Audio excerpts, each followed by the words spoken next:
Hi folks, Canadian Prepper here, back again with a daily dose of doom and gloom. We got copious amounts of World War III and nuclear FUD to discuss today. But before we do that, I want to pose a question to you guys.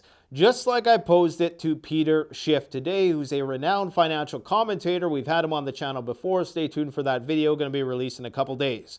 I asked him the following question. I said, Peter, you know, right now, all the US government has to do to send the markets rallying to the moon, not just to the moon, to the farthest reaches of the solar system, probably to the end of the galaxy, would be to sue for peace, force Zelensky to accept some sort of peace deal, because you know they can, because we're paying their pensions right now, so we can pretty much do it. They're going to do whatever we say, right? Well, for the most part. I mean, there's going to be people who don't play ball. Regardless, the people who are in charge and who matter there will. So why couldn't we just say, hey, we're going to sue for peace, and that is going to send the markets to the moon? That would solve all of the concerns about the stability of the financial system. It would re-inspire confidence within investors. People would start spending money again, yada, yada, yada. And it occurred to me in the same breath, because I've already answered my own question, and if you guys have been watching this channel for a while, you know that I've long since said, well, for probably over a year now, that this war is about something much bigger than just a war for territory. This is a war for financial hegemony and for the U.S. securing its place as the global reserve currency. If the United States relinquishes control of Ukraine and fails to contain Russia and China and Iran, the whole house of cards collapses. And just today, Saudi Arabia announced a new deal with China. Basically, it's the death knell for the U.S. petrodollar, at least the petrodollar portion of the U.S. as the global reserve currency, which in some people's minds, you know, even if the United States wasn't the petrodollar anymore, because the dollar is used for so many, there's so many, what are they called? Dollar-denominated assets around the world, that it wouldn't matter as much as it might have, say, in the 80s or the 90s. Regardless, this is why, okay, any limited bull run that we might experience because of some armistice that happens in Ukraine will be quickly wiped out when the United States is forced to capitulate and we see a multipolar world order where, whether it's BRICS or some other basket of currencies, emerges to compete with the US dollar. The US absolutely must, and they will spend anything they need to in order to ensure that they remain the sole reserve currency in the world. Now, the other reason why they don't want to do this is because if they were to end the war today, think about what that would do to inflation. People would start spending money again, a lot of money. And there are many different ways that inflation is hidden right now. Inflation is hidden largely in outsourced labor. We were having this chat about how if the Chinese and the Americans went to war, do you know how much an iPhone would cost? It would be prohibitive. Most people would be priced out, because what a lot of people call progress and technological innovation that offsets inflation and is by its nature deflationary is due to the fact that people in sweatshops are making it. If we had to make it here, it would cost a lot more. Never mind the fact that the rare earth minerals that required to make it are going to be in very limited supply. So understand, guys, that they don't want inflation to get out of control on one hand, but they also don't want to collapse the global petrodollar system on the other. So they are within a rock and a hard place, and this only ends either in a lot of pain of the decoupling, which is bound to happen. This is going to either end in $10,000 iPhones or nuclear war. That's really our choices at this point in time, but let me know what you guys think in the comment section below. Today on the channel, we need to talk about a variety of different things. We need to talk about Russian billboards encouraging their inhabitants to get their nuclear survival kits ready. We're going to debunk some aspects of that story, which was published on Newsweek. We're going to talk about why it's irrelevant, because Russia has a culture of preparedness anyways. But we're going to also talk about what it perhaps signifies about the state of the conflict as it is and how close we are to actually seeing a nuclear incident. We have Nicholas Patrushev saying that Russia can destroy the United States with one weapon, a secret weapon. They're not disclosing exactly what this is.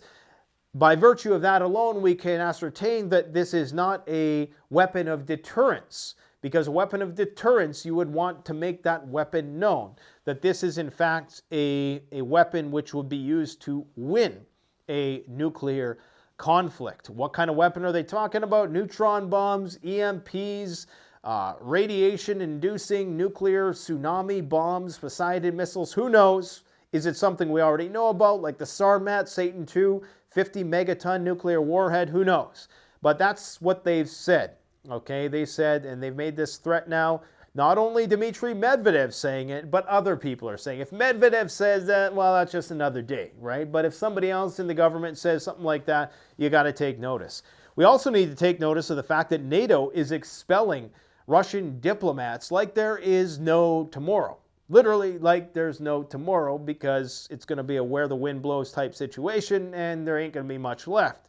This is important because when all the diplomats are gone, there is nobody to negotiate with. We're going to be showing an interesting infographic that shows just how many Russian diplomats have been expelled from NATO countries this year. We're going to talk about the range of the Belarusian nukes that are going to be delivered supposedly by July 1st.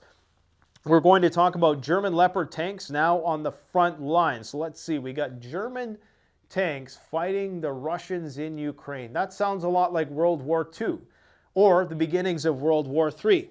We have U.S. declassifying some nuclear footage, some nuclear prep footage. This is from way back in the 50s during the Cold War.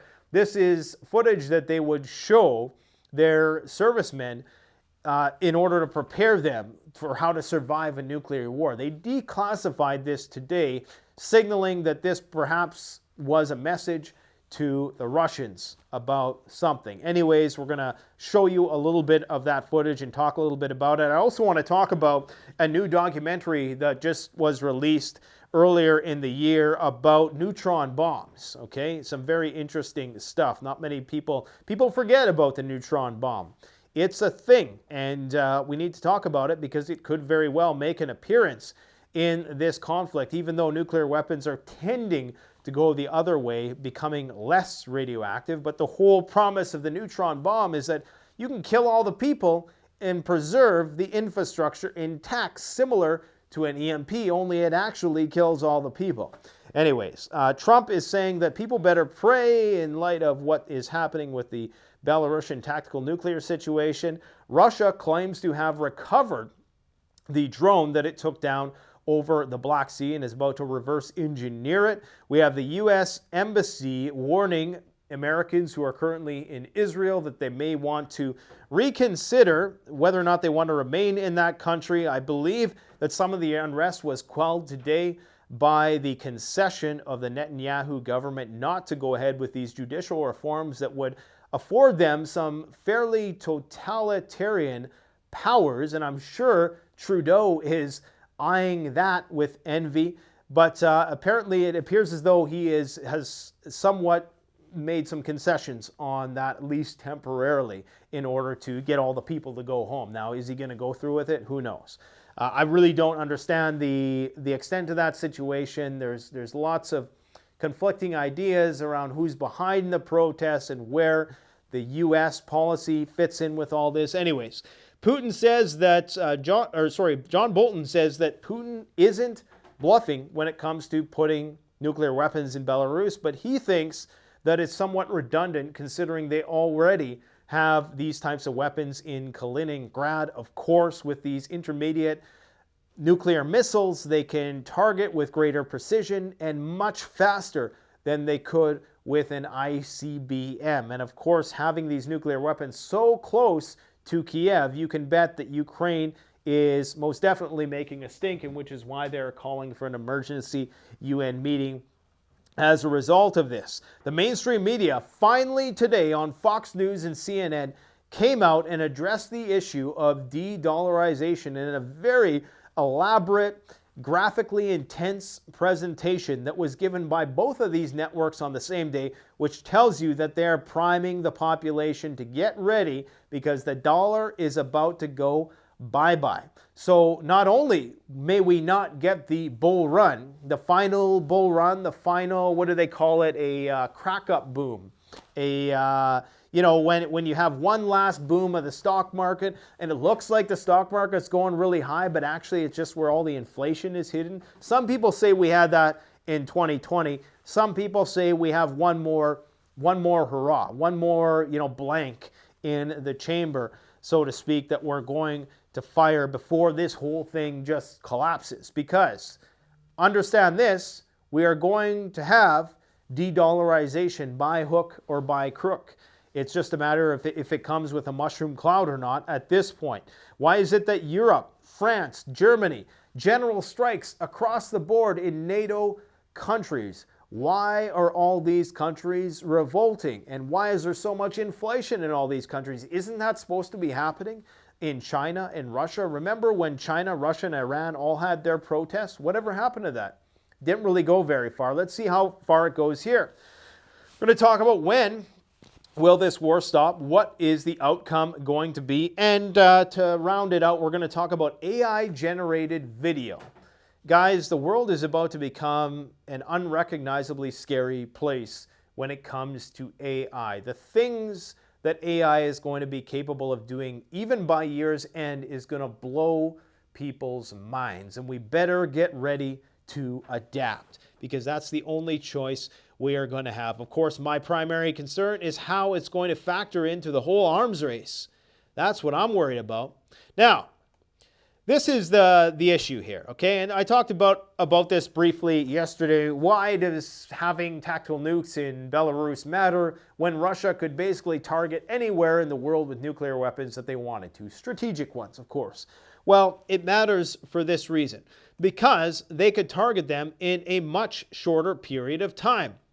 The question always remains, and is on all the minds of the Europeans, is will the United States strategic arsenal come to their rescue if they get in a limited tactical nuclear war in the region? Of course, Belarus has been worried for the longest time that the United States was going to position some of its nuclear weapons in Poland in the same way it has done in numerous other countries in Europe. Of course, they are still under the US control or NATO control. So according to the United States, that does not violate the Non-Proliferation Treaty. This is how Russia is justifying this move, that it's just a tit for tat. We're just putting our nukes in Belarus like the United States puts their nukes in Turkey. So Belarus has long been concerned about this. What Kiev is concerned about is now Belarus can basically target Kiev with a nuclear weapon and wipe them off the map within the span of just a couple minutes. Okay? Now, one thing that John Bolton made mention of is the fact that Kaliningrad, which is right up here, okay, which isn't too far from Belarus. It's really just, you know, through the Suwalki Gap. This is the Suwalki Gap right here. This is how they have to access it. And with that, they can pretty much hit, like they can hit Warsaw, they can hit Lithuania, Latvia, some countries in, some cities in Finland, Germany, many other places. This will be the launching ground for a lot of the intermediate range missiles if they wanted to use them. They have been building weapon storage sites in Kaliningrad for some time. So we know that they are there. So why on earth would they care to even, you know, put tactical nuclear weapons here? What is the point? In fact, many Russian lawmakers are concerned that if Belarus defects at some point or becomes unstable, that then Russia is going to have a new problem. Because what if Belarus decides not to give the nuclear weapons back? So this is not, it's unilateral because it's, you know, it's the Kremlin, it's Putin's authoritarian regime, so to speak. But not everybody is on board with sending these weapons to Belarus out of concerns that they could potentially be misused. And understand that Lukashenko has wanted this for a long time. So people are calling this, oh, it's the Russians, engaging in, what do they call it, holding them hostage with nuclear weapons. Belarus, or at least the Belarusian dictator in charge, I gotta say everything in air quotes because you're gonna offend everybody on here. He's been calling for this for a long time. They've been wanting this since November of 2021 because they knew this was coming. That should tell you things, the timeline of this stuff. The Belarusian leader staged a referendum to change the constitution to allow for the deployment of these nuclear weapons. So they've been wanting this for a long time. They've seen the writing on the wall. Okay, so this is why right now there's a lot of debate as to whether or not this was the right move to make. But of course, this is just one more chain in the escalatory ladder of events, or one more step in the escalatory ladder. That's probably the more appropriate metaphor to use. And Russia has threatened the U.S. with a unique weapon capable of destroying it. Well, what could that weapon be? Now, if you guys recall, I interviewed Arthur T. Bradley recently. I think we've interviewed him about 3 or 4 times now. But he's the NASA engineer, specializes in electromagnetic pulse weaponry and its effects. Now, something interesting that he said is that, yes, they could be talking about an EMP here. An EMP weapon which was maybe mounted on a satellite or sent up with a high-altitude nuke, one of these stratospheric balloons. Who knows? It could be a variety of different things. Could be a neutron bomb. Could be the Poseidon nuclear torpedo that creates a tsunami that wipes the East Coast off the map. Could be the Sarmat-2 Satan missile that's 50 megatons, which could basically, probably in and of itself, one of those things could take out every major city on the East Coast. But one thing that he made mention of, and you could almost do a whole essay on this, as to whether or not, if there was an EMP, lights out right now. Say the lights out went out right now while you're watching this video, and you didn't know what happened. Now, you would hear rumors that it was an EMP and it was the government. How many people would actually believe that? And because of that plausible deniability, and because of the state of civil disunion that we currently find ourselves in, there'd be so much disagreement. I mean, half the people wouldn't believe that it actually happened. Half the people who believed it would say, oh, it was the government who did it. They would say it's a false flag just to, exercise more authority over us. So it would create lots of divisions. So I'm starting to think, and I think this war has demonstrated to us, it's starting to demystify high-intensity conflict, and I think the nuclear exchange is an extension of what we're seeing now in Ukraine and Russia. That, no, you don't mobilize armies overnight.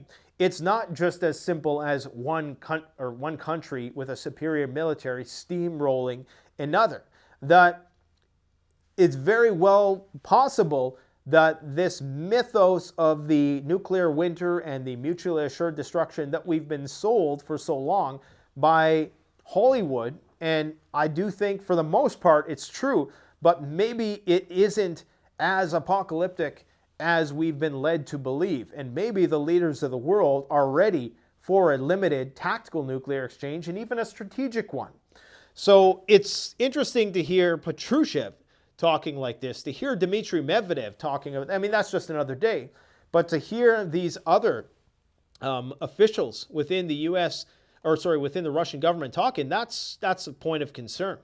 Now, Russian billboards are instructing citizens on how to prepare nuclear survival kits. Russian authorities have put up digital billboards in Moscow that instruct citizens on how to prepare a survival kit in the case of an attack. Now, Newsweek came out with this very flashy title. This is the actual billboard. This is from a Ukrainian news source, so it's a fairly harmless, animation, infographic, if you will.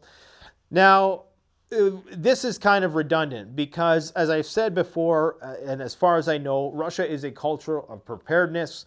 In terms of nuclear preparedness, they have bunkers. There's a lot of people who are familiar with CBRN. They've been trained in that, even in schools now.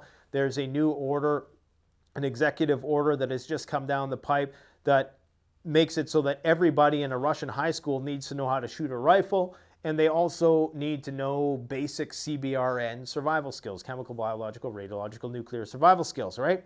So it's a culture of preparedness. So this is kind of redundant, but anyways, this was a billboard talking more about how to build a general survival kit, with the obvious implication that, yes, this is for the purpose of nuclear survival, ultimately, because right now you can't deny that the missile defense systems going up in Moscow is highly irregular, even for Russia, with all the air defense systems going up.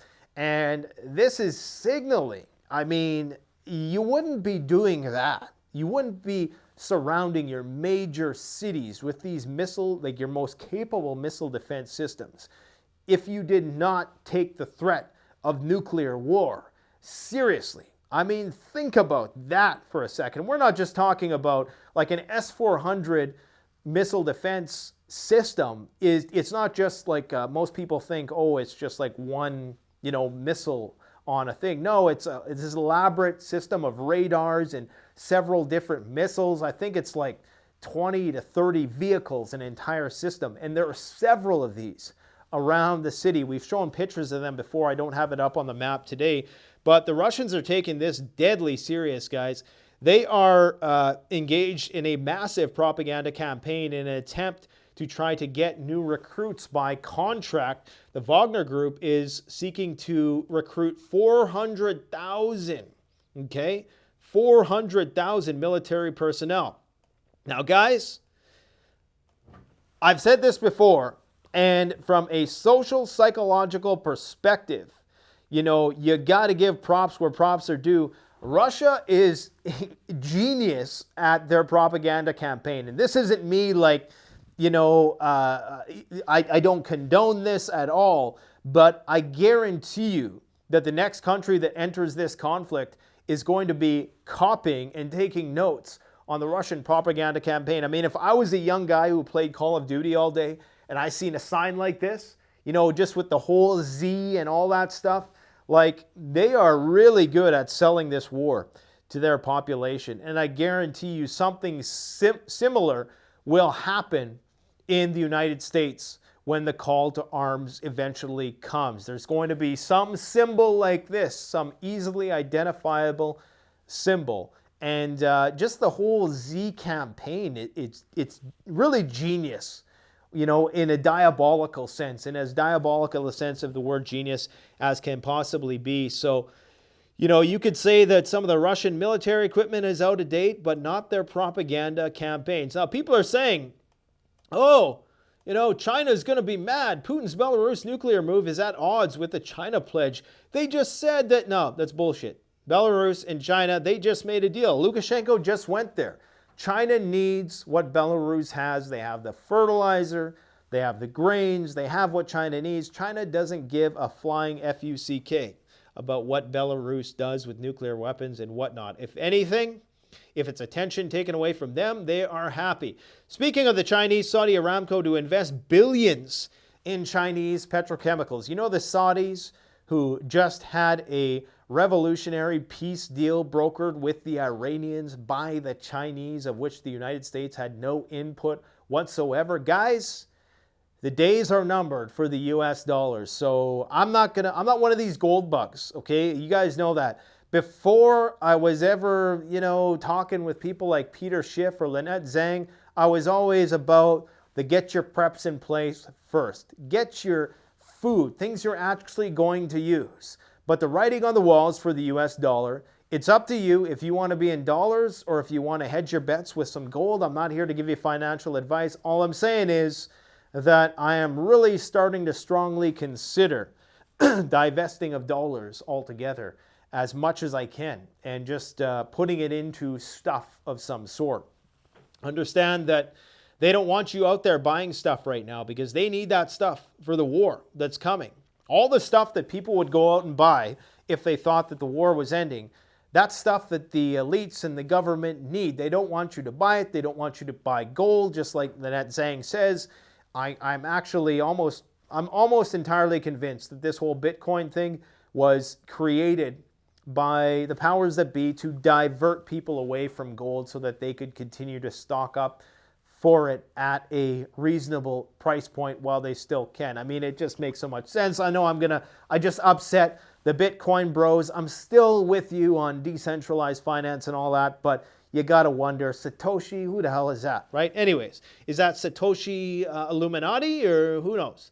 What else we got to talk about here? Okay, now this is interesting.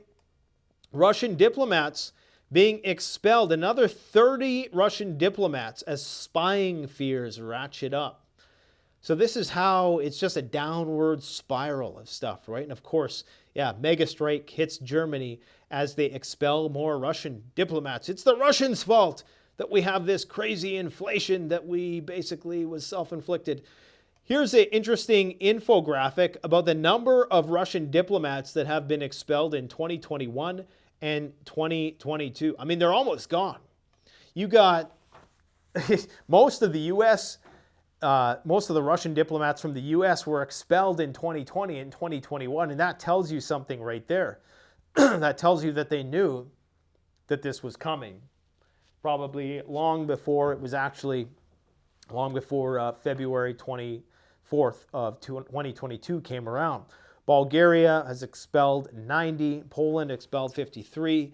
This doesn't show how many remain, but I presume not too many. And I know that there's a lot of restrictions from the Russian government on the travel of their diplomats and who can travel because they're worried about defectors, they're worried about people being captured. And you need to understand that a lot of these diplomats who are in the countries right now that they could potentially be going to war with someday could be held hostage at some point. So the Russians have to weigh, okay, we want our diplomats to be there in an attempt to hopefully do diplomacy, right? But if shit hits the fan, then they could take those people into custody, treat them as, partial war criminals or whatever, or just, take them as POWs or whatever the case might be and try to get information out of them. So you really have to weigh those two things. What do you really entrust your diplomats to know about, right? In terms of this depleted uranium stuff, I gotta say, it's really, really disingenuous for the media to say that this is no big deal. I mean, would you want your kids playing in soil with depleted uranium in it? I mean, the way that they're minimizing this in the media is pretty astounding. And the way they're being so upfront about it. I mean, if anything, they would just not report about it, but they're talking about it in all the mainstream like it's no big deal. Yeah, just go and have a picnic on that place where there was a battle fought with depleted uranium, where people are currently being born disfigured and all this stuff. And there's debate about that, fine. But let me ask you guys who are saying that it's not a big deal, would you want your children playing in a place, or would you want to live in an environment where there was a war fought with depleted uranium shells? Now, they're saying things like, oh, it's not the same as, uranium, like weapons grade uranium. Well, of course it's not, but it's still radioactive. That's a concern. Anyways, so the Russians think it's a big fault. Whether or not we think it's a big deal, I guess whatever. But they're training these guys how to use it here. And I feel really sorry for these poor schmucks. Like, I mean, they're going to get sent in there. And like this picture says it all. I mean, look at this.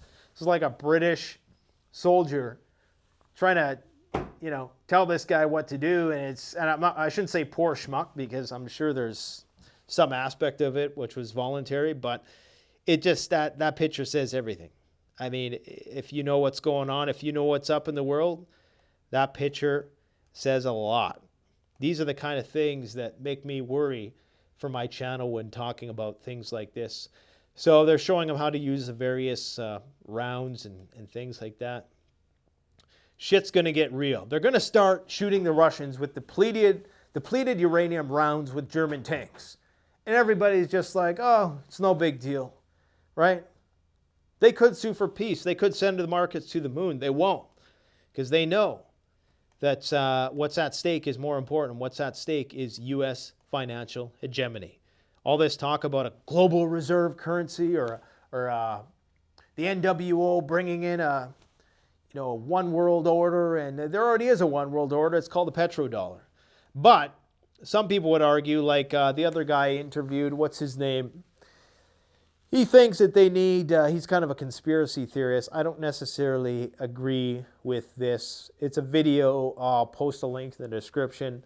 A very renowned commentator on matters like this. Anyways, he says that they need to bring in they have to fight this world war. They have to fight the final world war to bring in the New World Order. First they had the League of Nations, then they had the United Nations, but they need one more war in order to bring it all together. Now, I'm not saying I believe this now, okay? Monitors, moderators, whatever you are watching me.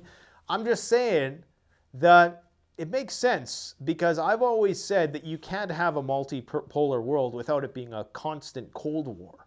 That's what people forget. That's what a lot of the Russia bros forget. They're saying, oh, we're going to have a multipolar world and the U.S. is just going to have to get used to it. No, doesn't happen. Can you live divorced in the same household? Can two presidents run a country? No, it ends in civil war. It will end, it will be a permanent Cold War until the balance of power shifts and one person or one country has hegemony, okay, and is the dominant one. That's just the nature of life, man. This is interesting. Kim Jong-un puts entire city on lockdown after soldiers lost 653 bullets and refuses to lift it until every single one is found. Coming to Canada soon. North Korea fires 2 test missiles as U.S. deploys USS Nimitz aircraft carrier group to South Korea for drills. What could go wrong? U.S. aircraft carrier approaching a place where the North Koreans are firing off missiles left and right. This is interesting. This is the news. This is Gwyneth Paltrow. What happened? I just put this here as a joke, but people actually care about this shit. I mean, wow. Not a lot of people going to survive when SHTF. If people are actually concerned about this, like anybody who cares is, it's over for you. Okay, so this is a still from the Fox News video which came out today, which is getting people acclimated to this idea of a shift away from the US dollar, which is what we've been talking about for the longest time on this channel. You can go and watch the video. They talk all about how BRICS and yada, yada, yada, stuff we were on about a long time. I mean, it's weird, when you really start to do your research and be on top of this stuff every day and you see the lag in the mainstream media. If you apply this same amount of knowledge to the markets or something, you'd probably be very rich. Unfortunately, I don't play the stock market like that. I probably should because, a lot of my predictions, they would map on and they would be monetizable in that respect. But yeah, the US dollar is going down the pisser. They're getting us ready to accept it. What else is new? What else we got to talk about here? Let's see. Okay, so this is interesting. Declassified footage shows how B-52 crews would conduct nuclear strikes during the Cold War and how to get home safely. Now, the rumor is that Biden declassified this so to, put the scare into old Vlad Putin over there. I don't know if that's going to work. I don't know if it's going to do anything, but you can go and watch that footage here. It's on the Daily Mail website, and it's kind of neat. It's one of those old documentary style videos. One thing I find about these older videos is that they explain things so simply and it's so easy to understand that oftentimes, like I watched one about, what was it? It was about the mechanics of how an automobile works. But it was so simple to understand because back then, things were a lot simpler. So if you want to understand the basic mechanics of how an engine works or something like that, you got to go watch the old videos because they'll help you conceptualize how it actually works. And the same thing is true with this one. Now, there is a new documentary that came out about neutron bombs. I'll probably save that for the next video. This is kind of interesting. This is from the Gen 2 runway. This is, I believe this is like it's a video, AI video generating platform, okay? So you basically what this is, it's text to video. So you type in something, you say, I want to see an animation of this or a guy running down the street. It will just draw, it will animate whatever you input into it, or you can put a video into it and it will augment it or alter it in some way, shape, or form. So this is where we're at. If you guys aren't familiar, you can already, and that video that we recently did on AI, that's all AI generated images as well. We put the Ken Burns effect and some of the audiovisual effects on there, but the actual images were generated by artificial intelligence. I'll post a link to that video in the description. This is just one step further. It's just animating those images into something, okay? So this is what we have to look forward to. So it's going to be real-time deepfakes. They can already do this with face filters on TikTok that are becoming incredibly realistic, ushering in a whole new era of catfishery. And yeah, the future is looking weird. Dollar share in global foreign reserves. This is one of the things that is cited in Fox News and CNN, that since the last 10 years, the amount of dollar-denominated assets and holdings of US dollars has dropped precipitously, down 10%, and it's declining fast. China is divesting from the dollar. They can't do it too fast because then they'd be shooting themselves in the foot. They have to do it gradually. They're slowly replacing those dollars with gold. Lastly, Trump tells Americans to pray after Putin reveals nuclear weapons plan. I do not believe, and this is not, I know some people are pro-Trump, and I'm not necessarily pro or anti-Trump necessarily. In fact, I think, right now we probably need a wild card to do anything. Anything is probably better than what we got now. But I will say that to think that you're just going to fix the problem in one day is incredibly short-sighted, and understand that politicians will say whatever they can to get elected. The idea that you can resolve the US dollar reserve currency issue, end the war, and that everything is just going to be fine and we're going to retain our reserve currency status, and we're also going to be able to contain Russia and all of these other emerging countries, it's just not going to happen. Okay, I know it's nice to be idealistic and optimistic, especially around election season, but understand what it is. It is rhetoric. Let me know what you guys think about that in the comments section below. I think that's all I really got to say today. I think I've said enough. What else do I have to talk about? I talked a little bit about Israel. Yes, U.S. Embassy security alert. You can go and check out the website, U.S. Embassy in Israel. If you're Israeli, then you already need to know. You don't need me to tell you jack squat about what is going on there. I wonder what the Palestinians are thinking about what's going on there. They're probably snickering over there, laughing at what's going on. Yes, I think I briefly hinted about Russia plans to reverse engineer the intercepted U.S. drone. They claim that they found it. Okay, so they found the drone. They're going to reverse engineer it. They don't have the satellite guidance systems, so we say, to control it, which is, in many people's mind, that's the bulk of the technology, is the ability to control it from satellite systems. Anyways, I've talked on long enough. This video is 38 damn minutes long. Nobody's going to click on it because it's too long. I should cut these into shorter videos. Thanks for watching, guys. Take care. Canadian Prepper out.